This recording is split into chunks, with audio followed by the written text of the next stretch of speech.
This episode of Fresh and Buds is brought to you by Yorick the Bard. Yes, Yorick the Bard. Yorick is entering the deathmatch arena with his brand new single, Wager Tom to Pound Town Control. That song rocks, folks. I really love it. I've been listening to it every day, and I'm so happy that Yorick decided to tap me for a sponsorship on the show. And guess what? The show's pretty awesome because it's starting right now. Fresh and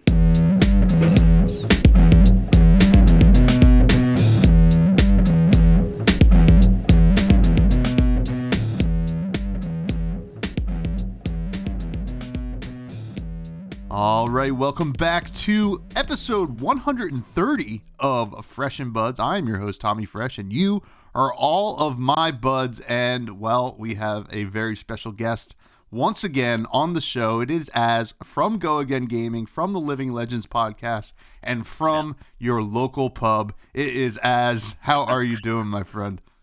I am doing great. Little peek behind the curtain. We were supposed to do this yesterday. But because of the insane travel arrangements that I had to go through, had to go from Hartford to Washington, Washington to London, then from London to my town. It was a long haul, and I just wanted to hit the hay after that, you know. So we were going to do it yesterday, but to the listeners, it doesn't really matter, I guess, because you're hearing it on the same day as you normally would, right? Yeah. Well, hey, listen, it's like kind of give people a peek behind the curtain of the podcast magic that we throw around here. That's just the nature of the beast with podcasting with a pretty much global kind of like guest kind of count, right? Like I record with you, or record people on the West Coast, or record with people down in Australia, New Zealand, and the schedules are all over the place. So it's like middle of the day for me. I had to like stop work and do this and then go back to work. So it just is what it is. We're working hard. Check out both of our Patreons, just so you know. That's a great way to support this nonsense that we do. But nonsense, I can say from my side, is very much so. I didn't really like the vlogs I put up recently on my channel were basically just getting drunk the whole time. There wasn't really any of the venue. There was snippets here and there of it, but you appeared on that as well, of just doing the shots and all this. And I'm sure we'll get to the overall time that we all had in Hartford, because wasn't just us there. There was a lot of people there, and I was happy to meet so many people. And I'm not sure how many events you get to go to yourself, but it's nice coming from the UK and being like, oh, some people recognise you just from talking on the internet. It's very humbling and rewarding at the same time while we do this day in, day out. And that's the reason I go, just to meet people and experience everybody there. No matter what reason they're there for. I'm there for the good times. A lot of people are, but yeah, it was great fun overall. Yeah, I mean, that is the coolest thing, and we'll just hop right into Hartford, right? Like it is cool to go to events, and I mean, you yourself coming to America and being a Brit, and people recognizing you and talking to you. I mean, hey, you were a featured content creator on the SCG Con page. I was. That's right. Yeah. But it's cool because like people will come up and say, "Hey, like Az, what's going on?" Or Tom. Usually people are like, "Oh, Fresh Buds." I'm like, "Yeah, cool." Yeah. Or like, "I recognize your voice. It's really cool." Now let's talk about it. Like, how was your trip to Hartford? And the East Coast of the United States in general? Yeah. So I chose to go to East Coast because of people like yourself, Banished Zone, so many people to name that I haven't met in the flesh and blood yet. I knew Flake was obviously going as well in a sort of leisure-esque capacity, so we could easily catch him there as well. The Realm Games spent a lot of time at their booth and actually got a nice little play mat for free. Cheers, Keith. Thanks, mate, for that. But yeah, it was fantastic. I actually spent a few days in New York prior to Hartford. Although Hartford is one of the places I've wanted to go for so long. Yeah, me too. Yeah, such a good place. But yeah, so it was amazing. But yeah, New York was cool. Did a lot of the touristy stuff there, and that's all on the vlog. But went to the top of the Rockefeller Center, saw the city from there, caught the subway, made you feel like you were from the area. Walked across the Brooklyn Bridge. got a giant cat's sandwich, which was great because I'd been on my feet all day, and I'm just like, where can I go to get, a stack of meat? And this was one of the places that was recommended from multiple YouTube videos that I watched of what to do in NYC. So yeah, I really enjoyed that part of it. I'd definitely come back to New York with the girlfriend or something later on. But yeah, Hartford was great, and it was a lot of fun just to be there and see everybody that I hadn't seen yet. And the Flesh and Blood was great as well. Didn't play as much as I thought I would because of the evenings that happened prior to going to the events. I mean, that happens sometimes at these events. You get excited. You get to meet all these people, and you're just like, well, I want to, have good times with them. That's right, and that's the whole reason I made that picture of the 0-1 drop, which featured me and you.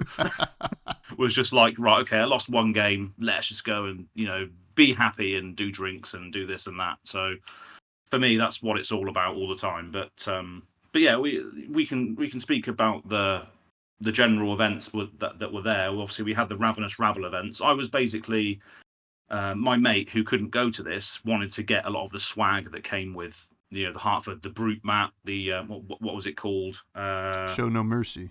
That's the one. Show No Mercy. He wanted to get his hands on that because he's a big Brute guy. He wanted to get all the Rabbles, all the promos for all the events, the Battle Hardened and the Calling and all of that. So I did partake in every single event while I was there. But yeah, I didn't really play as much heavy hitters as I would have liked. But yeah, it's just a sick set nonetheless. I really, really do enjoy it. Yeah, it really is, and I do want to talk a little bit about it later because really so impressed with heavy hitters, and I kind of was give like a little like overall scope of why, especially the limited is so fun. But it was a really well run and very popular Flesh and Blood SCG con, as opposed to some other games that were there. Not that there's anything wrong with those other games being there, but a lot of these events, even the side events, were almost calling level attendance, which is awesome. I mean, the Ravenous Rabble promo was a huge hit, right? I think that's like a really good proof of concept for what LSS should do going forward with these events. Like, kind of offer these really neat promos. I mean, it's kind of easy to limit the amount that you can give out, like in terms of how many events you do it at, but I think that it does get people pretty excited, and you kind of look at those cards like Ravenous Rabble. Maybe they probably won't do Sink Below, but because they've done like that and stuff like that in the past. But like there are just cards from Welcome to Wraith and Arcane Rising that people just still play because they're staples, and then you just give them a little swaggy version of it. People go nuts. Yeah. So they do. Well, look at the Sigil of Solace from Barcelona. That was also like 900 players in like one of the events there for that. So it's pretty crazy. I absolutely love the fact that you can do these things and your EV is basically the same by doing it. I'm not a big EV guy, etc. But my mate wanted these Ravenous Rabble promos, so he paid for my tickets. But basically, I'm giving him the thing that he wants, as whether he sells them or not. Collectors and a lot of people do want that fancy stuff. So if you wanted to move on, you easily could do as well, which is another thing, which makes it worth attending at the very least. So yeah, I think the more the merrier for that side of thing, for sure. Yeah, and it was kind of interesting. Like I was playing in the Calling, which was limited, and I was kind of hanging on by a thread. I could probably make day 2. I was at 4-2.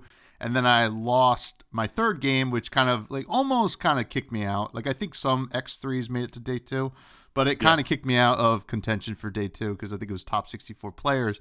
So I like dropped right away and tried to go sign up for another Ravenous Rabble promo, and it was already sold out, which was pretty crazy. Like with like 45 minutes to go, which I was like, oh, I better make sure that I sign up early for the one that was on the Sunday that I ended up playing in. Now, did you play the Battle Hardened any CC? I did, yeah, I did. So I went 2-2 before I dropped on that. The first game was against a Levia, which just absolutely rinsed me, just huge chunks of damage. I didn't have an arrow in my first starting 2 hands either. Ooh. So there was nothing I could really do against that whatsoever.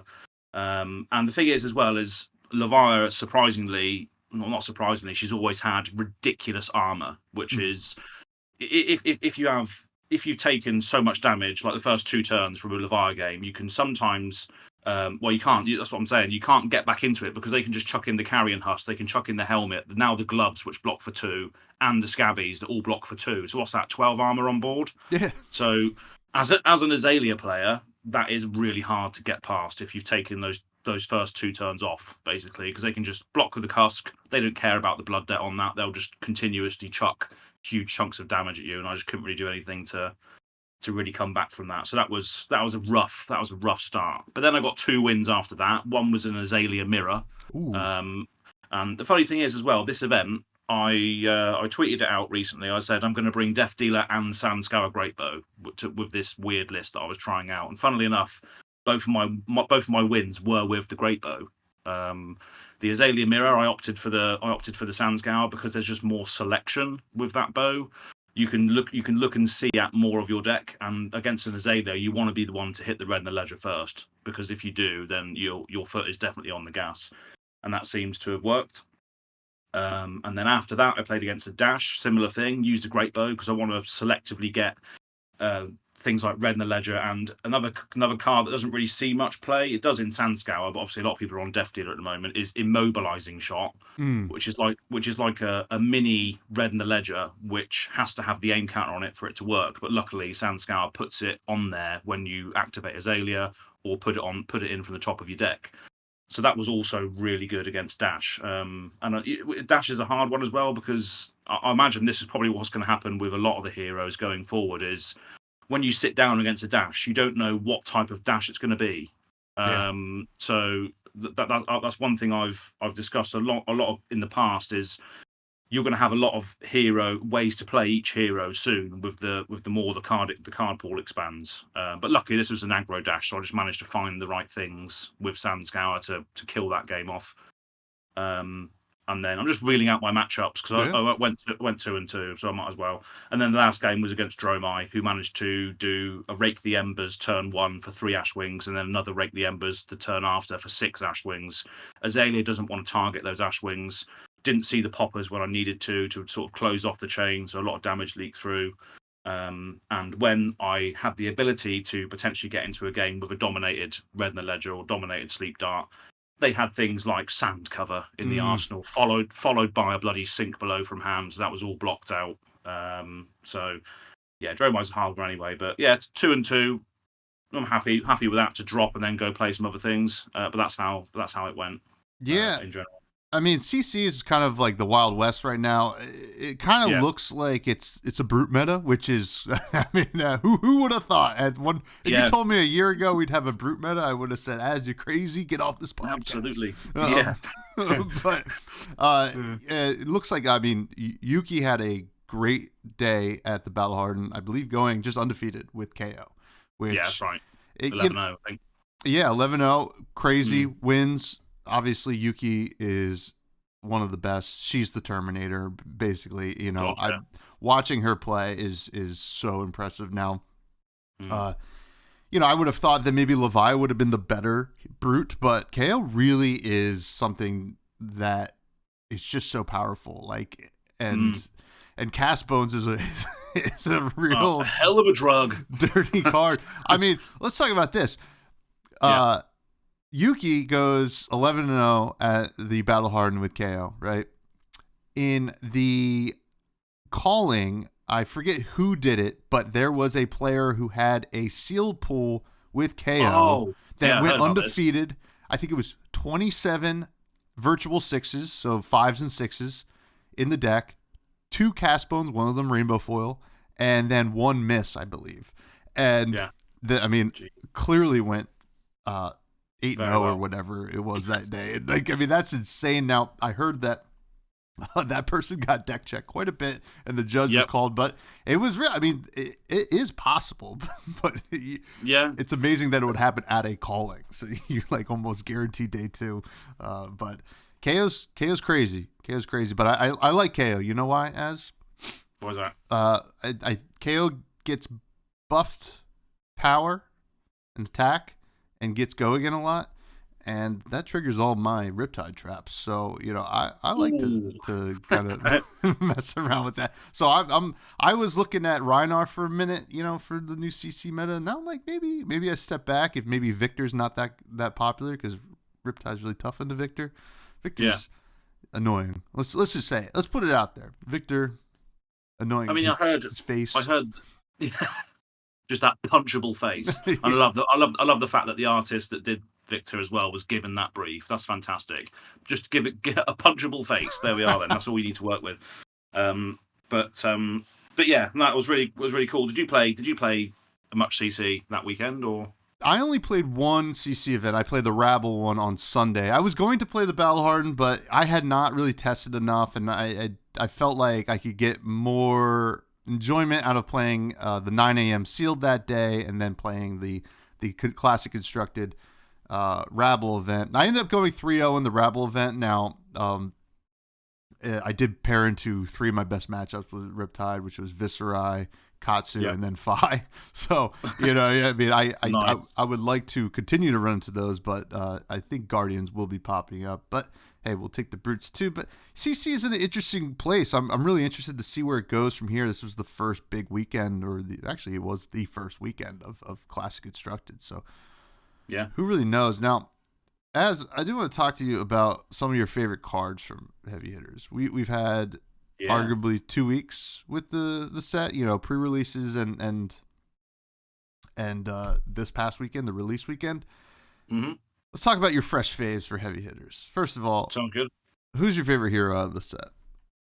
Favorite hero is hands down Olympia. I mean, you know me, I'm attracted to heroes that are not necessarily slam dunks, and nobody's really figured it out yet. But for me, it's a lot on the aesthetics and a lot on the way the hero looks, and that's great. The more heroes that come out, the more people can identify with these heroes and play them. And maybe if you're just a one-trick pony like me, I don't play Azalea really well, but I know her in and out to a certain degree. But if there's another hero that comes into this set and is like, oh, okay, I might want to play that. That's really, really good. The more sort of weird and wonderful and wacky heroes and cultures they can draw from, the better, because I was always a huge sort of sword and sandal epic movie guy, like 10 years ago, 20 years ago, 2000s, like Gladiator and Troy. And this guy just reminds me of Achilles, basically, because he's got that sort of, that horsehair hat on. I was just really, really drew to that aesthetic, 300, those sorts of things. So yeah, I'm very much an aesthetic guy who chooses the heroes that I like the look of, and I can really envision myself in their shoes. I would try. I'd love to look like Olympia, to be honest, but that's going to be a tough ask. Well, we might have to drink a little bit less if we want to look like drink that. a little bit less. That's right. Yeah. What were those drinks we were doing? Those whiskeys. We were just doing beers and shots. We were Jameson and a Guinness. I work in craft beer and I like a good craft beer, but if I'm in a bar, I don't really know. I just go to an old standard, whether it's like a Rolling Rock or like a Guinness or something like that. And, Jameson, I can't help myself. But those are fun. Those are very fun. You could see a nice video on Az's channel of us doing those. You can, yeah. It's a good 10 minutes of debauchery at the end there of the second one, but yeah, go and check it out when you got the chance. But yeah, Olympia is my favourite. I'm also thinking that obviously Olympia has a lot of gold generation, and gold draws you cards for two resources or 2 energy, whatever they call it now. But I want to try out a lot of the vigor stuff, because if you've got a lot of vigor at the start of your turn, what does that mean? That means you can draw a card for nothing. Mm-hmm. If you've got 2 vigor at the start of your turn and a gold, you can just crack that gold and draw a card. So you could potentially be running quite a lot of cards. Could be copium, but I know I love the sort of idea of having these floating resources at the start of your turn, whether that's from vigor or the grains of blood spill, to then be able to draw a card for free off of the gold. So yeah, I love the fact as well that a lot of these cards, we'll go into other cards in a bit, but a lot of these cards, the theme and the flavour of wagering is just so warrior. And I've loved warrior for the longest time, but this just really pushed me over the edge with the aesthetic, as I said. So I think I'm going to be making some form of Olympia deck going forward. So that's my answer for that, at least. Yeah, I mean, hey, listen, I'm on the same page with you. I think Olympia is so cool and certainly not quite figured out, right? Like Yeah. you said. Yeah. And I've been testing some stuff and I'm like, the math is there, right? Like this is all working, but it's just maybe not powerful enough yet. Maybe another wager card or perhaps a gold payoff that isn't just cash in right now, but we will see. Yeah. Now, cool thing about this set is we got a decent amount of weapons. Oh, God, yeah. More so than usual. What was your favorite weapon? Favorite weapon, actually. So, Living Legends podcast, which I did recently, we did our top 5 favorite cards, and my favorite card of the entire set was a weapon, actually, and it was Hot Streak. I just absolutely love the duality of that card. You know, I don't know whether the way I'm thinking about it works competitively, but I just love the design space that it's in. So I'll just read it out quickly. So it's once per turn action, pay 1, attack, warrior weapon, one-handed sword, attacks for 2. So 1 resource for 2 damage. But it says when this is defended by 1 or more attack action cards, Hot Streak's attacks get go again this turn, which is just pretty sick because it just gives you that sort of mind game where if you're attacking with it and they choose not to block, it's not going to get the go again. But what can you do then on that angle? You can pump it massively with attack reactions and force some damage through. If they do block with an attack action card, not only are you hemorrhaging their own attacks from their own deck, forcing them to block it, but then they have to worry about what the follow-up's going to be after that. So you can go down the bluff route, you can go down the wager route, you can go down so many routes with it. And again, I'm not a massively competitive player, but I just love the space that operates in, basically. So yeah, it was my number 1 card of the set. So yeah. What about you? What do you like? Oh, well, Hot Streak is awesome. I think there's so much potential with that card, and it's good. You're going to see it in Warrior decks for the rest of this game's life cycle, right? Yep. Unless, is it Olympia's signature weapon? I'm not sure. I forget what Olympia's was, but you know, I guess it could go away if Olympia gets LL. If that is the case, I'm not sure. But Hot Streak's really cool, but I'm a Ball Breaker fan. I think that card is awesome. My Reinhardt deck's running 1 Claw, 1 Ball Breaker. I'm breaking balls as. I mean, like, you know, I'm going ham. Some of those naming conventions were interesting, weren't they? And everyone fell in love with it. You know, the Ball Breakers and the mini meat axes and the raw meat and you know. Yeah, it was Pound Town. I mean, like, come on now. Pound Town. Yeah. Absolutely. High Riser. I mean, come on now. High Riser. Jeez. I mean, there's some crazy stuff going on. I mean, even Hot Streak in a little bit, of a way. But Ball Breaker's just like you get like this kind of incremental value throughout the game. Especially, I'm thinking more Leviah and Reinhardt here, specifically Reinhardt, where you can just get more damage throughout the game that isn't a claw, right? I think just being able to build that up and having the access to agility tokens, you don't need 2 claws anymore, which is so cool and actually gives a lot of hope for the future when we lose claws when KO gets LL because KO's so good. She's so good. It hits like an absolute truck. Yeah, it really does.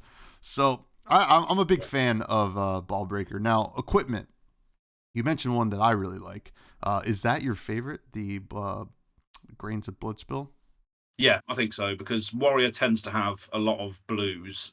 Sometimes when I've played, again, I haven't really played too much Warrior because I've loved Azalea for the last 2 years, but I think Warriors in general like to have a lot of blues. So to do something with, you know, the remainder of the blues that you haven't used because maybe you just don't want to use them because you bluffed through another attack somewhere else, or you got a result that you got a block or some form of other result that you didn't want to spend those resources. Now you can just pump the rest of those resources that you didn't use into this and then get vigor.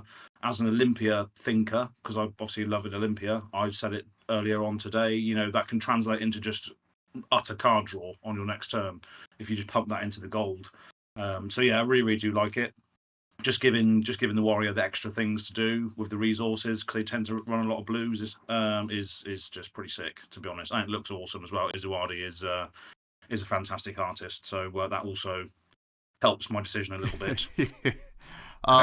Yeah, I mean, I have to agree with you. I think Grains of Bloodspill's so good. And just, I mean, you mentioned the upside of like, being able to draw extra cards with Olympia. I think just in general, I'm good with kicking resources down the road. I think that's just like such a good value play, and like you can even just block out and still swing with a sword. It's pretty awesome. So yeah, that card and is beautiful. That is a beautiful card. I need to open it because I do want to play with it. But finally.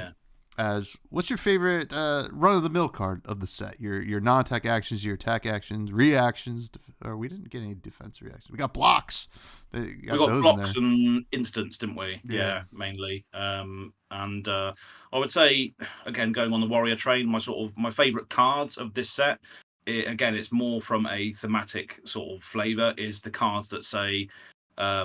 You can only do this if an attack action card is defending. There seems to be a lot of those cards in Warrior that give you the extra thing, or you can only do it when the attack action card is defending.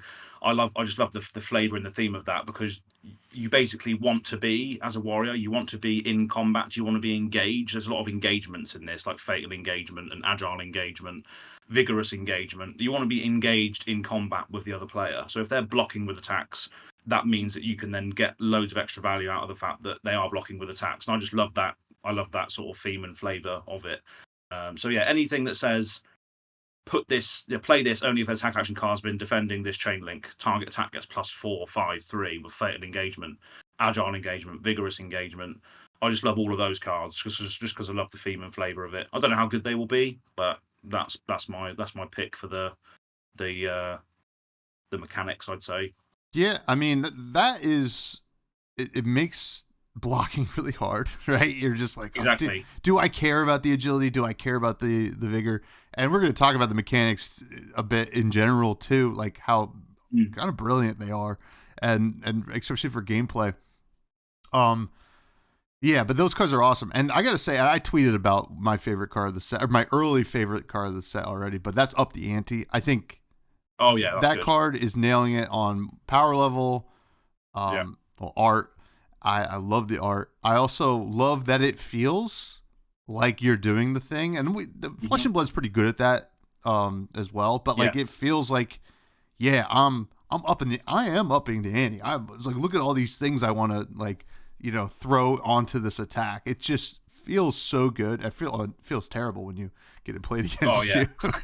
But yeah, it's like the ultimate card for just bluffing your way through the damage, isn't it? It's just you get so much out of it. It's crazy. That's actually reminded me of another thing that happened this weekend. I played a red down but not out. I set it up perfectly.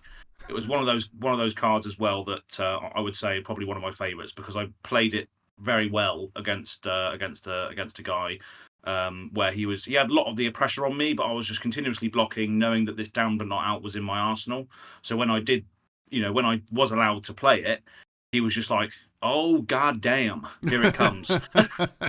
because it has overpower, 8 damage, and then you get all the things, which then just keeps you on that tempo train after you play it. So I think that's another really, really sort of amazing piece of design space, because it's generic as well. Any hero can use it. I don't know whether anybody would want, all heroes would want to use it, but it gives you an option to, if you're on the defensive, you can set this up and let these little things go and then play it, which then swings it all back round to you. I think it's more of a limited thing, to be honest, but I just loved the experience that I had with that card, the red one at least. So yeah, that's another high pick for favorite card, I would say. Yeah, the blue looks like it could maybe find its way into some decks. It's funny enough, during the weekend, I had multiple opponents play it and then forget that they didn't have less life, or forget that they didn't have less equipment, or forgot that they didn't have less tokens. It is a very hard card. Like, there's so many checks on that card, but when you hit, it's pretty great. Now, it's great. Yeah. Let's talk about heavy hitters. I think this set is an early favorite for mine, right? Like for something that I love the limited gameplay. I love what they're doing for constructed, and I'm overall impressed with the entire vibe. The only thing that I think we could probably both agree, and this is something that came up when Kale from Dead Summer Art was on the show, is, well, we have a little bit of lack of lore here, but a lot of the cards are telling a great story. We just want to actually get that story. Now, what's your overall, airplane view of this set right now? I think it's absolutely fantastic. I think it's probably the best limited environment I've ever played in personally.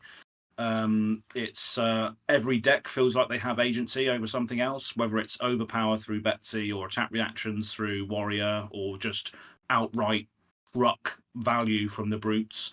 I think Reinhar's one of the only ones that doesn't feel as good in limited because you have to have all the intimidate stuff. I imagine I never really sort of when I opened my pools this last weekend, I didn't really see myself gravitating towards Rhinar when you can just have if you have a like a very very sort of average pool, you're normally just doing the KO thing because of how much value you get out of it and beat chest and all those mechanics. So I would say that Rhinar in limited isn't great. I don't know what your experience is with that or what your take is with that, but that's what I get out of it. But I'm not a brute player, so I wouldn't really know. But that's the feeling I got from it, at least. So Rhinar is interesting because sealed is very tough for Rhinar, I think, because like you said, it's kind of hard to ignore the blue fives and the yellow fives that just make your pool a little bit better with KO. Now I will say in the drafts I've done, I think that Rhinar is pretty insane. I mean, Reinhardt's doing the most broken stuff out of all the heroes, I think, with Intimidate. It's a broken, not broken, but it is a very powerful mechanic and should be kind of held to a barrier of entry, I think, for a format like this. So yeah, it's quite non-interactive, isn't it? I guess, whereas everything else that's being done in this set is pretty interactive in the spaces that it operates in, whereas that is just right. I intimidate. You've got no choice. You just balance your card, face down, face up, whatever. I think it was funny enough. I was playing a draft after pre-release at LGS Gilded Raven. Shout out Gilded Raven. And I was playing against Yangji, and I beat him with Rhinar. I had a pretty cracked Rhinar draft deck, and he said we were just trying to figure out the format, and he just says, "Oh, so Rhinar's the combo deck of the format, right? You get these like really good cards, and you can kind of intimidate their whole hand and go wild ride into ball breaker or wild ride into something else, and they can't do anything about it. And it's pretty interesting. But yeah, I think you're right. KO is kind of like the in sealed at least anyway. But yeah, I think definitely got an argument for draft. But I haven't played any draft of this yet. It's only been sealed for me personally. But yeah, I can definitely see that. Yeah. So, but like I think you're right. Brutes really just slamming down damage. Warriors having the cool interactions with weapons and even like the kind of wager stuff going on, and then your Guardians, which can be tough to build, but if you get the right pulls, seem very strong as well, and kind of interesting to see like cards like Big Bop and bigger than big, massive setup cards. Yeah, they're pretty vile. I didn't face anything like that at the weekend. Luckily, but yeah, those are huge, especially if you get them on turn one. Those other cards as well, like the I can't remember what they're called off the top of my head, but you discard them and then you get the token that matches what it is. Oh, the wind-ups. Wind-ups, yeah, those are ridiculous as well. Turn one to really set up your next turn as well. So those are great. But yeah, loads of great stuff coming out of this set, and obviously it's impacting Constructed also because of what we saw with the Battle Hardened. So it'll be interesting to see what people brew from this moment on to really combat the truck that is KO clearly. So yeah, we'll see what happens with that. Well, kind of funny that you bring up a pretty interesting thing that I noticed over the weekend as well. It's like the things like the wind-ups and the like the setup cards like Big Bop, or even like starting stake, the thing that makes a gold if you don't have a gold. All of a sudden, like going second doesn't always it's like a real risk sometimes. Like you normally going second's pretty safe, but I think oftentimes that it could be pretty good. I mean, you also have things like Smashback, Ailhorn, and that cycle for the Warriors and Guardians, so you can kind of set up these tokens that pop on the next turn. So like going first might be the right choice in this format, which we haven't really seen a lot of. Well, yeah, I'm just reading the document here, and I think 2 blocks, yay or nay, is the next thing that comes up. Oh yeah. And I would say for that exact reason that going first is pretty good, because if they have all those sort of going first is good, because if they have those power cards in hand, you are probably going to leak damage, because they might not want to block with those cards that they've got, and if they do have to block, then they're not blocking efficiently, because they're all 2s. A lot of the good ones are 2 blocks, I think. All the setup ones, at least, like the Smashback Elhorns and that cycle, are all 2, aren't they? Yeah.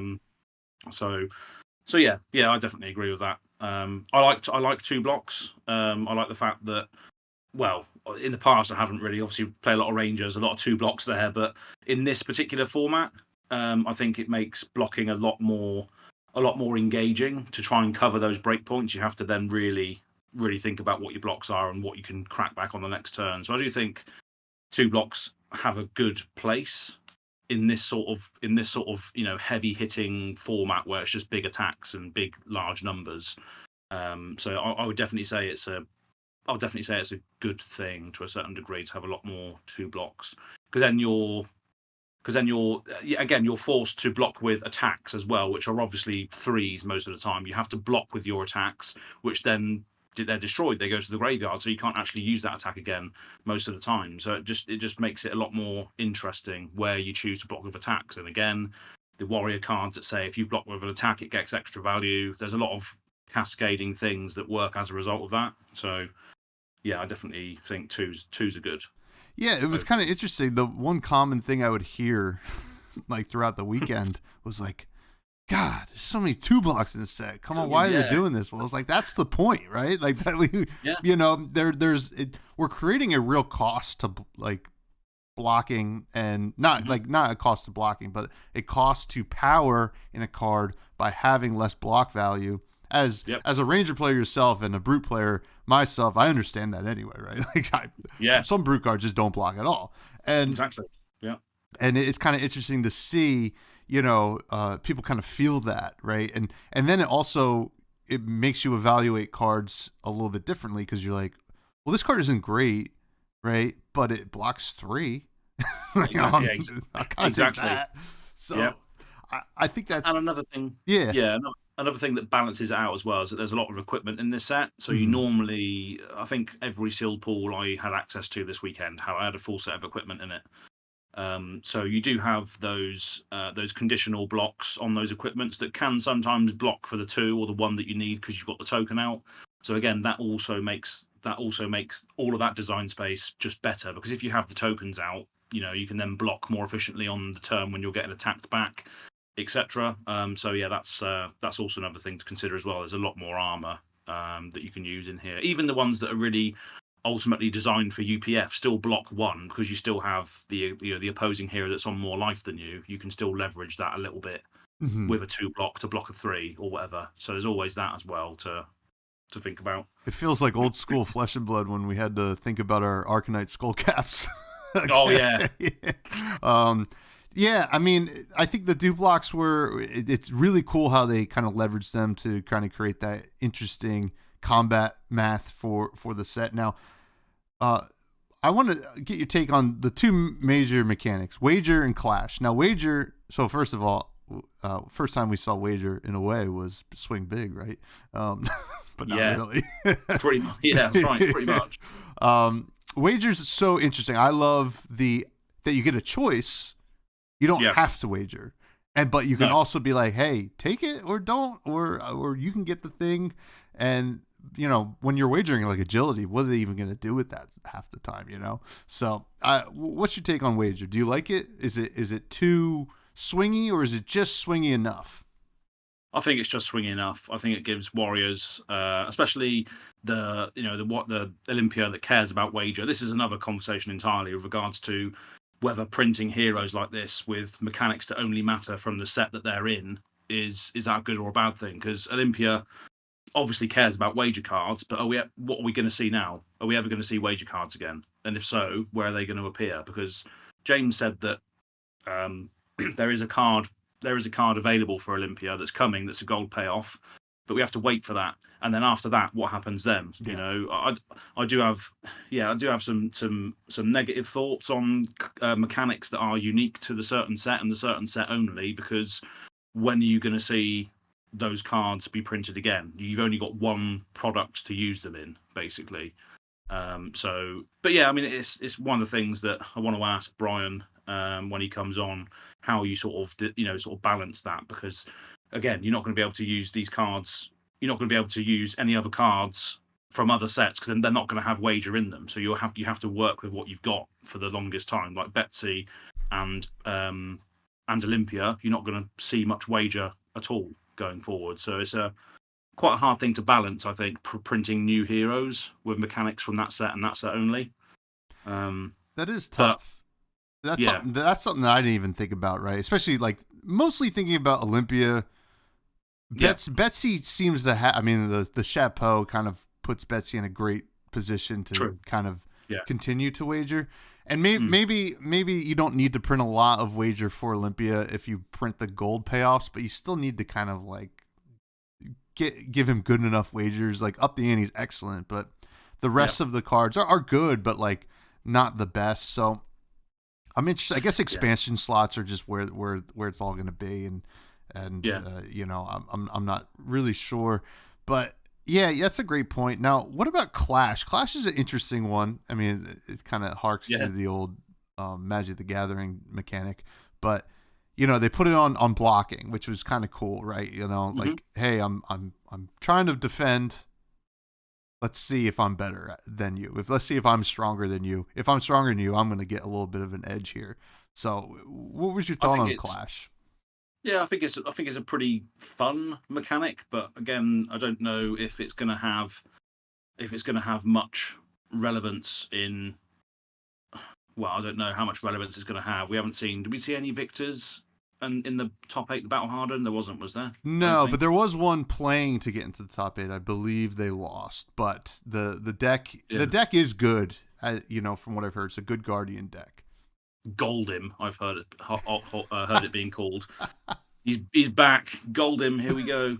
Yeah, I think it's a cool mechanic, but I'm not really good at evaluating the value that you can get off of a Clash. So I wouldn't know, to be honest. I'm not really much of a Guardian player, apart from just dominating huge attacks with Bravo. I love doing that, obviously, but yeah, I think it's a cool little cute mechanic, but haven't seen enough of it to really make a judgment on it, to be honest.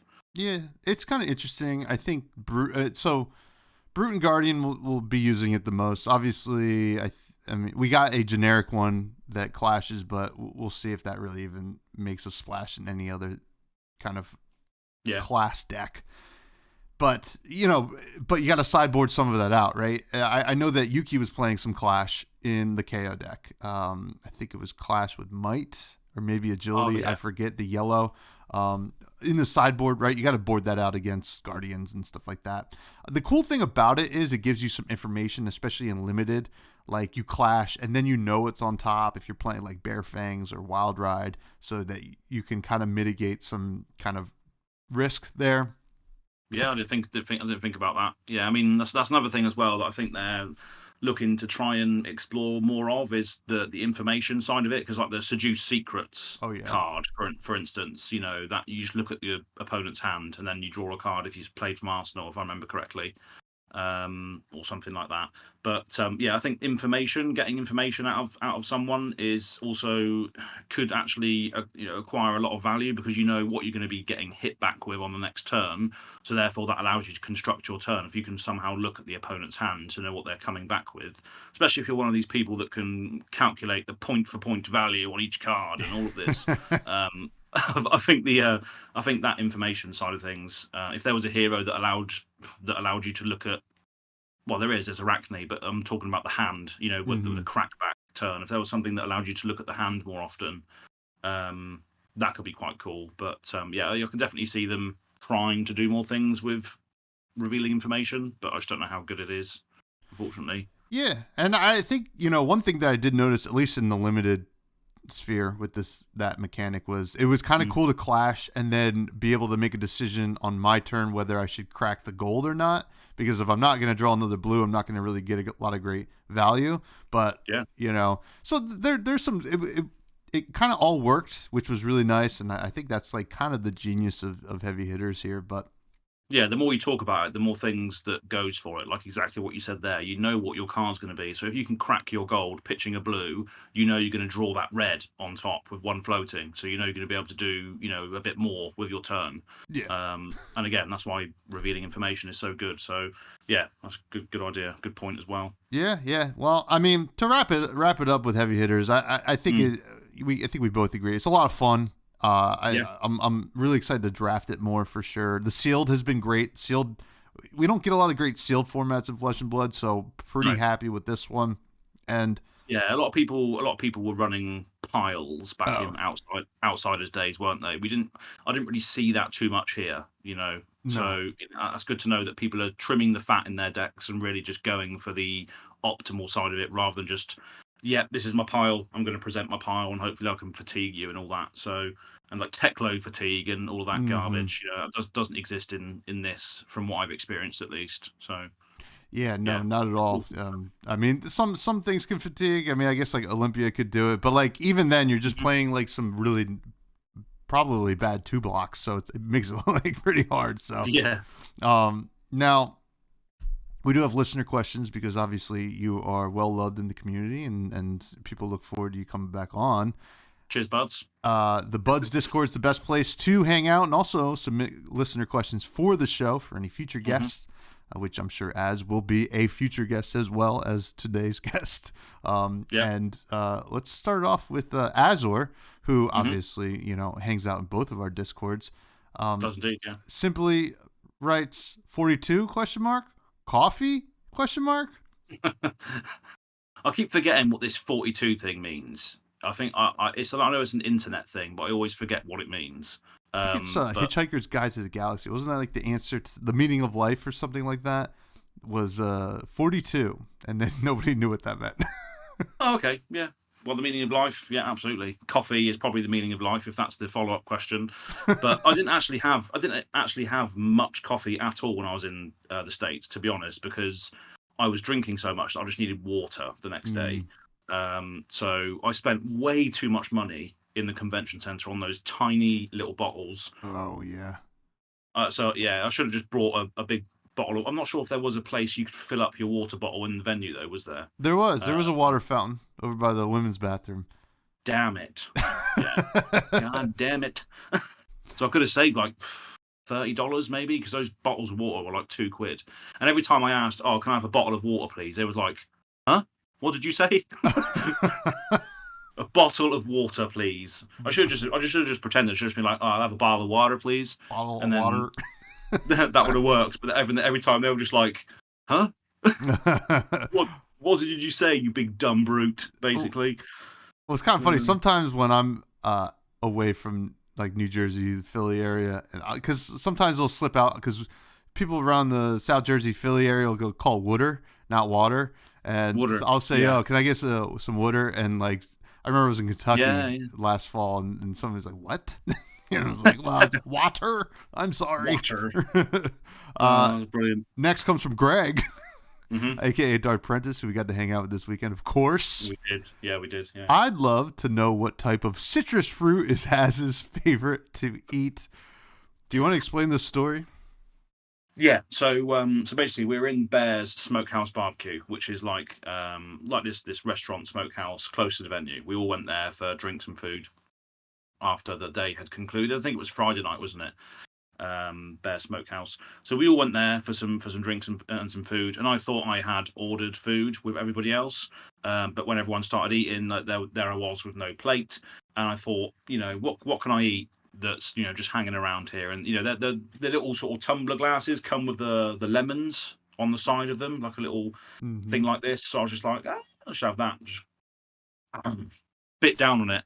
And yeah, it was quite nice. Sometimes I do it, when I'm pissed. Sometimes I do eat the condiments that come in the drinks, just because it sort of sobers you up a little bit. It's very zesty, very fresh. So yeah, the favorite thing that I like to eat. It wasn't captured on GoPro, unfortunately. A lot of stuff was, but not the consumption of lemons was not on there. But yeah, citrus fruit, lemons. That is what I love to eat. Well, it was captured in all of our minds. Exactly. When you did it, because he didn't just he ate the whole thing, rind and all. Rind and all. Yeah. Right. And Yeah. I kept saying, you can order some food. You're allowed to. He's like, I'm good. And I'm just like, I don't I hope you are. I don't know how I survived that night, to be honest, because I went out with Logan afterwards, and we were up till 3 a.m. At some sort of Irish pub, and I was operating on zero food whatsoever. So I don't know how I managed to sort of survive that night. But there we go. I'm used to it, I guess.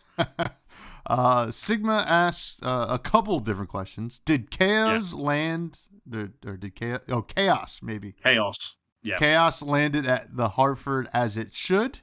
Did you end up at a metal bar any of the nights? Mm-hmm. And is Tommy your long lost Riptide Ranger brother? So Tommy is definitely my long lost Riptide Ranger brother, but just brother in general. So it was great to hang out with you, mate. It was really, really nice, and you'll definitely do it again at some point. Chaos did land in Hartford as it should. The vlog is definitely living proof of that. Sigma was one of the chaps I went out with in Barcelona as well. He actually came out to a metal bar in Barcelona, and he got on it fairly well. He could hold his drink fairly well. So we had a good night there as well. But we didn't end up in any metal bars this time. I don't think there were any in Hartford, unfortunately. I think that's more of a New York City thing. I was speaking to Bryn when I was in New York City. I was like, is there any metal bars around? And she had loads of good suggestions to go to. So maybe next time I'm in NYC, rather than the beautiful and picturesque Hartford, we'll end up at a metal bar in New York City. But yeah, hope that answers your question, Sigma. Thanks for submitting. Shout out Siggy. Siggy's the best. William from the Table Pit, who is also the best. Well, everybody's the best in the buds. They are, absolutely. Will you come back to the East Coast when Worlds is inevitably announced to be here? It's not yet, but I bet it will be. What do you think on that? Do you think Worlds will see East Coast eventually? Because we've had West Coast USA, we've had Europe. Do you think we'll have a Worlds East Coast? I think we probably will eventually. Yeah, I think it's got to be either coast, right? Or I imagine Florida. I think would be. Perhaps, especially in November. Holiday destination sort of thing. Yeah. It's warm. They have Orlando has a huge convention center, a lot of infrastructure. I think either like Atlanta or Orlando would make a lot of sense. Just the nature of the time of year Worlds is. I don't think it'll be like Northeast again, like Jersey or anything like that. Mm-hmm. But yeah, hey. If it's in Florida, you trying to go to Disney or something? Absolutely, yeah. Why not? And it's just one of those things as well. Like when I travel to Worlds, I try and get my girlfriend to go with me, because that's the hardest thing. Because there needs to be other things that they can do while they're there, rather than just hang around the venue and all this. Barcelona was one of the ones where we could have done something, but she just didn't have the holiday left. So I'm trying to get her to reserve holiday to then do something, but we'll see where it is. There's rumblings that it could be Asia, but because then the whole world would be pretty much represented: US, Europe, and then Asia. Poor Australia, but yeah. So there's rumblings of that, but yeah, I'll definitely try and get back to the US when I can, because I always enjoy it there. Always enjoy the people there. Yeah. I'm sure we'll have. I don't know about this year, but I'm sure we'll have it. In the future at some point. William, thank you for the question. Please check out the Table Pit. Great content over there. Yeah. Kale from the Dead Summer Art channel and our lore expert here at Fresh and Buds. If you had to assemble a metal band for Wraith, which heroes would play which instruments / vocals? Okay, so Chain would probably be the vocalist, because he has that sort of black metal screamo sort of vibe going on. The drummer would probably be maybe like a brute. You can just see a massive brute, like built like a brick. Gotta be Levia, because she could use her tentacles to hit the cymbals. Oh yeah. Exactly, yeah, that's right. I think is it Finding Nemo when there's an octopus drummer? Yeah. I think it is, isn't it? There is definitely a Disney film which has like an octopus drummer.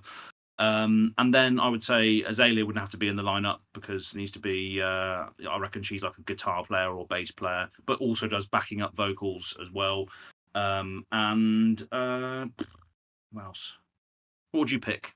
Who else would you throw in the mix as like an instrument player, guitar, bass? What do you think? Well, it'd be fun to have KO as the tambourine player, only one arm.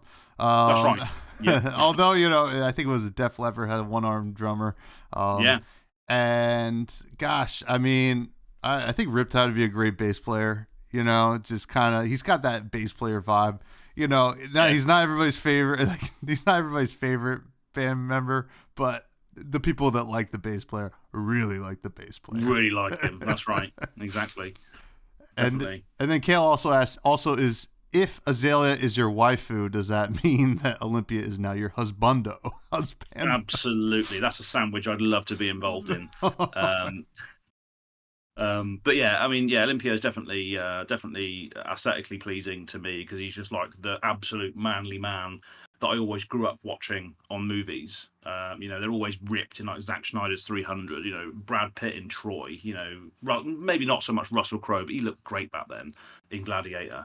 But yeah, all those sorts of manly men, I definitely appreciate the male form. So, if he was husbando, he's definitely husbando material for sure, Kale. Yeah, absolutely. Absolutely. Thank you for the questions, Kale. And finally, from Capolo, asks, what is the difference between the callings in Europe and US? So this Star City Games one was actually really, really well run. There wasn't much delays or anything that I experienced, whereas the ones in Europe have tended to be not well run. So from the big events that I have attended in Europe, I can say that the US one, or at least Star City in Hartford, was really, really well run. There was you didn't have to go and get your tickets based on your wins at the desk. They all came round and said, right, here's your tickets, here's your promo, and this is the tickets for the winner. They don't do that in Europe. You have to go to the desk and they have to look up your gem profile to see what you won and what you lost. So I think that whole process is a lot quicker and easier. So I would say, just there's not much difference with regards to the things that are actually happening, like side events and actual events going on. That's all pretty much the same. But I think the organisation was better from what I've experienced from Star City. But that could just be a Star City thing. I don't know if they've ran anything else in the past, but they were pretty good, to be honest. Yeah, I mean, Star City's been in the game, or been in the trading card game for as long as I've played them. And they've run a lot of events. So the Flesh and Blood stuff definitely felt like really, really great this past weekend. And looking forward to some more SCG cons coming up. I believe Philly's. There was a lot of Flesh and Blood players there as well, right? Our side of the room, which was Flesh and Blood, was humming all the time, basically. It was packed. It was brilliant to see. So. Yeah. And I think that's a huge credit to the location, because the Northeast is a pretty underserviced area for a lot of events, like especially New England. I think that's a credit to heavy hitters, people excited about that set. I think it's a credit to the Ravenous Rabble promo as well. So there's like three big things. Kind of look at that LSS and say, hey, maybe we could, kind of try to keep that ball rolling, although it sounds like things are going quite well.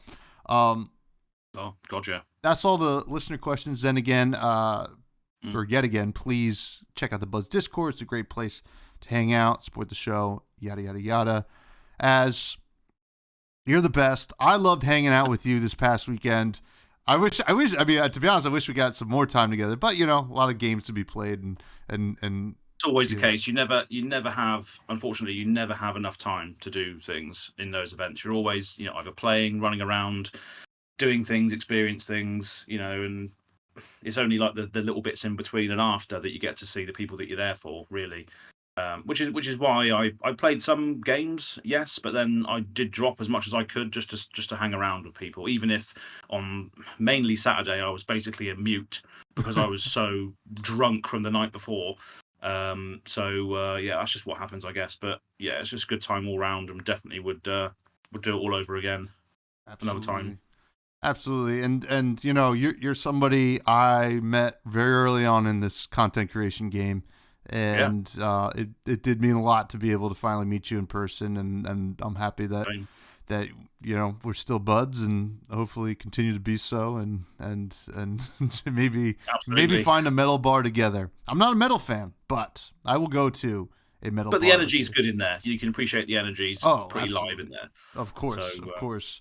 Maybe one day. We'll do a metal bar, and then maybe one day we'll shoot over to Kentucky, find a bluegrass bar, and I'll show you how that goes. In the same trip?